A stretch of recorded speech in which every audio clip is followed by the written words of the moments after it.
Hola, vamos a mostrarte cómo puedes crearte tu viaje a medida. Elige cuándo y dónde quieres viajar. Elige tu vuelo, resérvalo y abre el diseñador de viajes.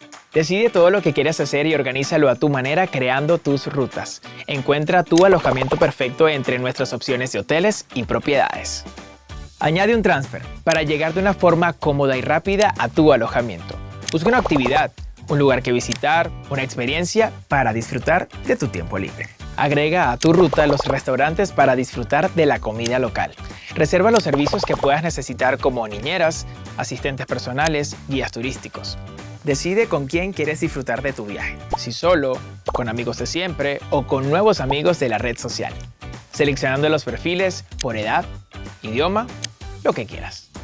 Y por último, selecciona con quién compartes cada actividad. Solo en Uemura puedes configurar cada aspecto de tu viaje. Uemura, enjoy la vida.